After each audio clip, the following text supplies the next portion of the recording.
세상의 모든 덕후 여러분 안녕하세요. 지난번에 다이아클론 시리즈로 영상을 만들었던 권동현입니다.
는 저에게 참 재밌는 놀잇감인데 어떤 부분이 재밌는지 지난번에 못했던 얘기를 또 모아서 여러분들하고 좀 소통하고 싶어서 이렇게 두 번째 영상을 만들게 됐습니다. 다이아클론의 핵심은 바로 같은 스케일이라는 겁니다. 자, 이것이 바로 다이아클론 대원인데요. 모든 다이아클론에는 이 대원들이 다 탑니다. 자, 이렇게 가장 큰 로봇 베이스부터 가장 작은 파워 슈츠, 자, 요 안에 이게 이렇게 변신하게 되면 로봇가 되는데요. 여기에 있는 것까지 모두 다 같은 스케일입니다. 그래서 다이아클론을 즐기시는 분들은 이 대원들을 다 태우기 위해서 대원들이 모자라니까 대원만 파는 그 세트가 있습니다. 그 세트를 또 추가 구매하시기도 합니다. 저는 이렇게 스케일이 크고 작은 거 너무 좋아합니다. 예를 들어 건담도 제가 좋아하는데 뭐 60분의 1의 PG와 100분의 1의 MG 144분의 1짜리 HG 이렇게 스케일이 막 다른데 특히 거대한 메카닉은 작은 스케일로만 나요. 그러니까 주인공은 요만하고 저 악당은 이만한데 스케일이 안 되니까 같은 사이즈로 놓으면은 이 디스플레이하는 맛이 안 사는 거죠. 우리가 이런 피규어를 볼 때 그 애니메이션에서 봤던 또는 스토리에서 봤던 그 스케일을 내 눈앞에서 실체적으로 느끼는 거잖아요. 그 어마어마한 스케일이 그 비율이 정확히 나타나야 되는데 내 눈앞에서 다른 스케일로 하나는 100분의 1, 하나는 60분의 1로 스케일이 다른 것이 이렇게 놓여져 있다면 느낌이 안 살잖아요. 그래서 저는 같은 스케일을 유지하는 거 아주 중요하게 생각합니다. 그런 면에서 다이아클론이야말로 딱 저의 취향을 만져주는 그러한 제품이 되겠죠. 그래서 저는 이렇게 거대한 것부터 이렇게 작은 파워 슈츠까지 매우 좋아합니다. 하지만 저는 또 탑승을 그렇게 즐기지는 않아요. 왜냐하면 저는 DIY, 저만의 다이아클론 만드는 데 더 중점을 두다 보니까 항상 패키지를 샀을 때 들어있는 대원은 그냥 만지지 않고 그대로 패키지 안에 모셔둡니다. 제 지인 중에는 그걸 알고는 남은 대원만 저한테 팔아라, 나를 줘, 이렇게 얘기하시는 분도 있는데 또 왠지 또 그러고 싶진 않아요. 그래서 이것이 또 나의 욕심인가 그런 생각을 하기도 합니다. 자, 어쨌든 다이아클론의 이 하나로 정해진 스케일, 저는 이게 그 콘텐츠를 즐기는 아주 중요한 요소라고 생각합니다. 두 번째는 이 상품 기획에서 나타난 점인데요. 절대 재판을 하지 않습니다. 다시 생산하는 것. 그 말은 뭐냐면 모든 제품이 다 한정판이라는 겁니다. 정해진 개수만 나오고 그 뒤에 재판이 없습니다. 컬러 바리에이션은 그래서 나옵니다. 컬러 바리에이션, 특히나 검은색 시리즈가 섀도우 시리즈라고 다 이름을 붙는데요. 섀도우 시리즈들이 더 비싼 가치를 가지기도 합니다. 어쨌든 다이아클론을 한번 나오게 되면은 컬러 바리에이션은 있지만 절대 재판은 없습니다. 한 예로 전구머리라고 하는데 이 배틀볼 팔로 시리즈가 예전에 검은색과 흰색만 나오고 한동안 안 나오다가 최근에 파란색 버전이 나왔습니다. 디캘리버 버전인데요. 또 원박스 DIY로 좀 다르게 만들어 본 건데요.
자, 이 디캘리버 버전이 나오면서 정말 환호했습니다. 드디어 내가 원하는 전구머리를 가질 수 있구나. 이렇게 환호하면서 많이들 구매를 했는데 이게 약간 문제가 생겼어요. 왜냐하면 너무나도 많이들 구매를 하다 보니까 약간 중고가가 떨어지는 일이 생겼습니다. 하지만 다이아클론은 재판이 없기 때문에 한번 나오게 되면 그 뒤로 중고가가 올라가는 경향을 보이고 있습니다.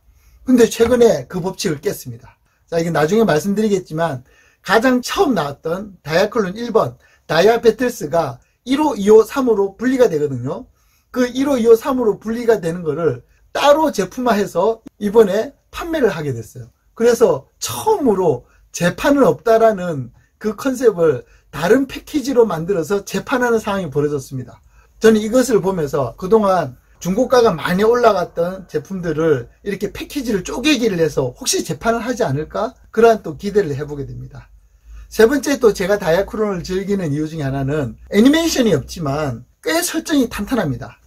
사실 다이아클론이 외국에서 유명한 트랜스포머의 원조죠. 다이아클론 이전에 타카라사에서 미크로맨이라는 지아이조를 변형한 액션 피규어 제품이 있었습니다. 하지만 이 미크로맨 시리즈가 건담이 나오면서 약간 인기가 좀 떨어지자 이러면 안 되겠다 해서 새롭게 기획해서 나온 게 이 다이아클론 시리즈거든요. 그 유명한 카와모리 쇼지 감독이 제품 디자이너로 참여하기도 했었죠. 그때도 마찬가지로 대원이 탑승하는 것을 가장 중요한 컨셉으로 잡아서 이 제품을 만들었습니다. 자, 그게 인기가 끌어지다가 칼 로버트 시리즈가 나오고 칼 로버트 시리즈가 미국으로 건너가게 돼서 트랜스포머 시리즈가 되죠. 그렇게 해서 다이아클론의 인기는 조금 시들해지면서 이 제품 기획은 끝나나 싶었는데 2015년에 리부트 시리즈가 시작됩니다. 그때부터 제가 빠지게 된 거죠. 여기서도 재밌는 설정이 있는데요. 지금 얘기했던 이 내용들이 다 얘기로 만들어져 있습니다. 애니메이션 스토리는 아닙니다. 그런데도 불구하고 타카라사에서는 제품을 생산할 때마다 멋지게 변신하는 장면, 막 합체하는 장면, 아주 멋진 애니메이션을 내놓습니다.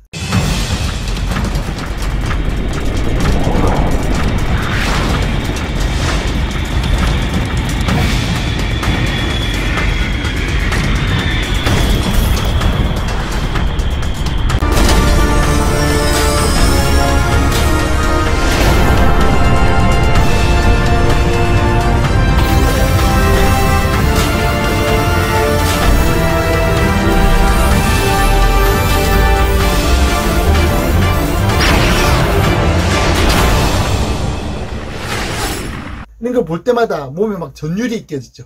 그런데다 또 재밌는 것은 이 9 시리즈에서 신 시리즈로 넘어오는 중간 단계에 일본에서 유명한 그리드맨을 중간에 넣게 된 겁니다. 자, 여기 있는 게 다이아클론에 있는 그리드맨 시리즈인데요.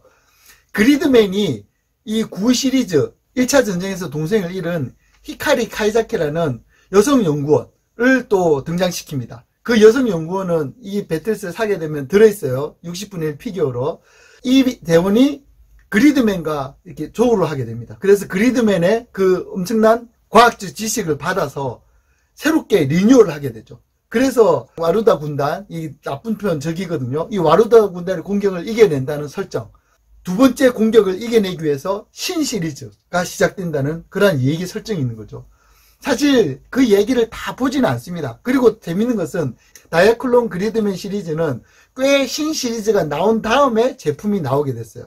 그러니까 과연 처음부터 그 기획이 있었을까? 그리드맨도 타카라사에서 생산을 하기 때문에 그리드맨과 콜라보레이션 기획을 하면서 중간에 넣은 게 아닌가 싶을 정도로 정확하진 않지만 이 설정을 집어넣은 거예요. 그렇게 하면서 구 다이아클론 시리즈에서 신 다이아클론 시리즈로 오게 되는 중간 과정에 이 그리드맨을 넣게 된 겁니다.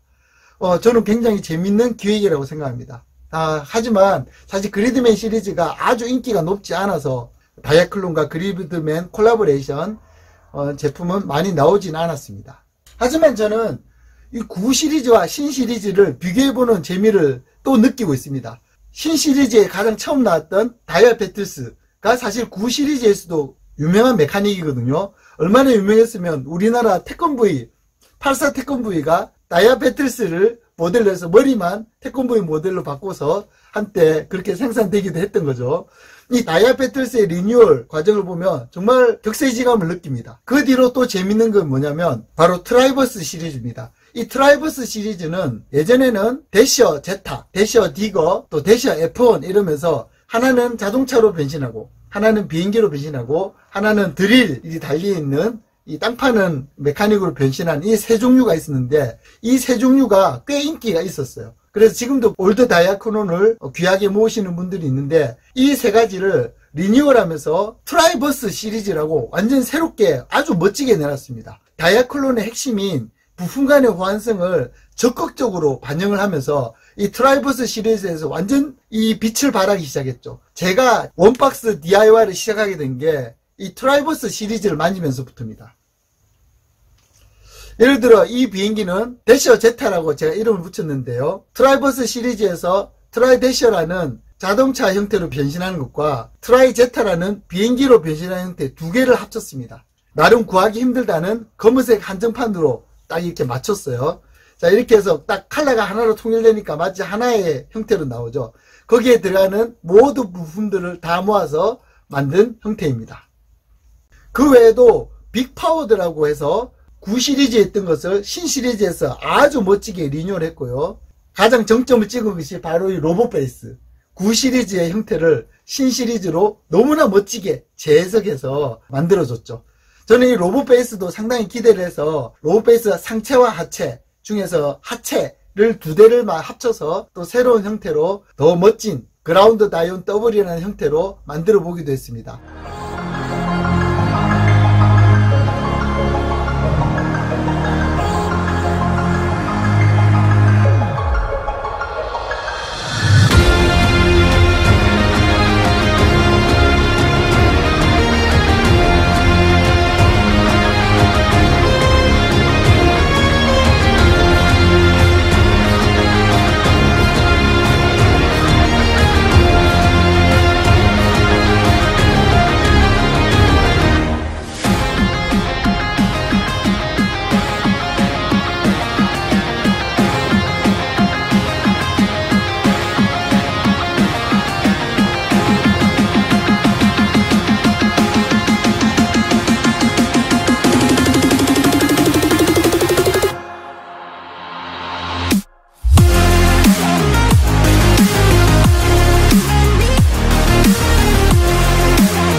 앞으로 상체와 하체의 조금 비율이 짧은데요. 이 비율을 더 크게 만드는 그것도 현재 이미 다 계획은 짜져 있습니다. 그것을 또 영상으로 만들어서 올릴 예정입니다.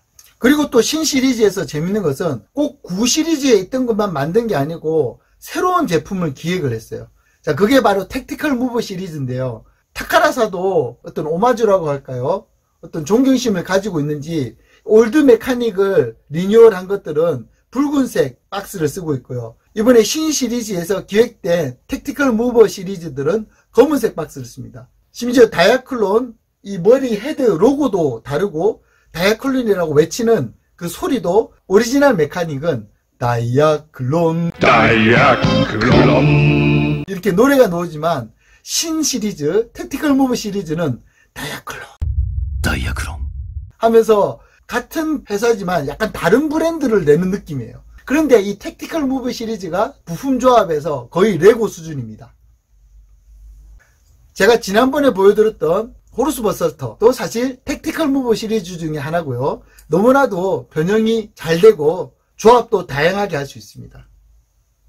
이 비행기 같은 경우에는 택티컬 무브에 트레드 버슬트하고 에어본 유닛이라는 날개 달린 녀석과 포가 달린 녀석이 있습니다. 그 두 개를 합쳐서 비행기 형태로 또 만들어 본 것입니다. 이 택티컬 무브 시리즈들은 정말 레고 못지않은 확장성을 가지고 있습니다. 제 주변에서는 택티컬 무브 시리즈 때문에 오히려 다이아클론에 질렸다 하는 사람이 있을 정도로 지상형, 우주형, 수중형 그 외에도 다양한 바리에이션으로 이제 계속 제품을 내놓고 있습니다. 저는 앞으로도 택티컬 무브 시리즈들이 얼마나 다양하게 나올지 참 기대가 됩니다. 부품 간의 호환성을 얘기하면 여기서 딱 빠진 게 있는데요. 와루다 메카닉입니다. 다이아클론은 좋은 편에 속하고요. 여기를 상대하는 나쁜 편이 있습니다. 와루다 종족 메카닉들은 동그란 형태에 끼워지는 형태로 계속적으로 무한 확장을 하는 형태입니다. 와루다도 보면 큰 녀석부터 작은 메카닉까지 다 다양하게 있습니다. 그런데 그 모든 것들이 다 하나로 합쳐질 수가 있습니다. 와루다 메카닉들의 조합된 형태를 가끔 인스타그램이나 다양한 웹에서 발견하면 너무나 놀랍습니다. 하지만 저는 와루다는 하지 않습니다. 왜냐하면 저도 재정적으로 한계가 있거든요. 저는 이 시리즈 안에서 조합하고 새로운 걸 만드는 것으로도 충분히 즐길 수 있기 때문에 와루다는 손을 대지 않으려고 합니다. 하지만 와루다로 새로운 걸 만드시는 분들 너무나 놀랍고 대단합니다. 여러분들 더 멋진 작품들을 많이 만들 수 있기를 응원합니다. 최근에 와루다에서 제규어라는 새로운 형태가 나왔는데 너무 멋져요. 조이드 같아요. 이 조이드를 얘기하면 또 최근에 다이아클론하고 콜라보레이션 제품이 또 기획된 걸 제가 봤습니다. 앞으로 타카라가 조이드와 콜라보레이션을 하면서 또 어떤 스토리텔링을 만들어내서 소비자들을 열광하게 할지 기대가 됩니다. 저는 다이아클론이 TV 시리즈나 극장 시리즈 같은 애니메이션이 굳이 없음에도 불구하고 제품 홍보용 애니메이션만으로 가지고 이렇게 상품 마케팅을 잘하고 있다는 것이 또 놀랍습니다. 왜냐하면 애니메이션 제작에는 비용이 많이 들거든요. 대표적으로 건담이 있지 않습니까? 건담 같은 경우는 애니메이션 한 편이 거의 CF죠. 30분짜리 CF라고 할 수 있습니다. 최근에 보니까 건담이 새로 발표될 때 아예 유튜브에 공개를 하더라고요. 왜냐하면 멋지게 보고 마음에 들면 이 제품을 사세요 라는 그러한 일종의 홍보용 영상인 거죠. 그런데 다이아클론은 그렇게 긴 시리즈를 만들지 않고 설정을 만들어 두고 그 설정에 맞춰서 한 편 한 편에 변신 합체 애니메이션 정도만 3D로 만드는 것으로 이렇게 계속 상품화를 진행하고 있습니다. 이러한 마케팅도 꽤 괜찮은 것 같아요. 왜냐하면 딱 기본 설정만 던져주면 그 다음부터 사람들이 만지면서 그 설정을 머리에 떠올리면서 다이아클론을 만질 때 자기만의 이야기를 또 상상하게 하는 그러한 효과도 줄 수 있죠. 물론 저는 만질 때 스토리까지 생각하지 않습니다. 형태가 너무 좋으니까요. 근데 또 스토리를 좋아하시는 분들은 그 스토리를 가지고 주어지는 설정을 가지고 이 다이아클론을 더 재밌게 즐길 수 있겠죠. 자, 한 가지 소개해 드릴 게 있는데요. 저의 영상을 보고 해외에서 다이아클론 인프라는 다이아클론 팬사이트 이렇게 구글로 검색해 봤더니 바로 가장 먼저 뜨더라고요. 굉장히 해외에서 유명한 사이트에서 저의 영상이 되게 재밌다고 원박스 DIY가 그 박스 안에 있는 모든 부품을 다 사용해서 나만의 다이아클론 형태를 만드는 것을 너무 재밌게 봤다고 이렇게 연락을 주셨어요. 그래서 좀 소개를 해도 되겠느냐. 그래서 감사하다. 오히려 제가 더 감사합니다라고 소개를 했습니다. 여러분들도 이 다이아클론 인포 사이트에 들어가시면 이 일본에서 만든 이 다이아클론 정보들을 영어로 잘 번역해 놨으니까 혹시 영어로 보실 수 있는 분들은 또 들어가셔서 많이 즐겨주시고 많이들 또 알려주시기 바랍니다. 자, 지금까지 제가 다이아클론을 좋아하는 이유를 몇 가지 예를 들어서 설명해 드렸습니다. 앞으로 나오는 신시리즈들이 어떠한 스토리를 가지고 나올지, 그리고 그것이 어떠한 또 제품적으로 확장성을 가지고 있을지, 얼만큼 나만의 조합을 만들 수 있을지 저는 굉장히 기대가 됩니다. 아마 타카라는 저 같은 사람들을 위해서 더 다양한 상품을 내줄 거라 생각합니다. 자, 여러분의 취미생활이 여러분의 삶의 활력소이지 않습니까? 우리 같이 취미생활 즐기면서 우리 삶을 살아갔으면 좋겠습니다. 감사합니다.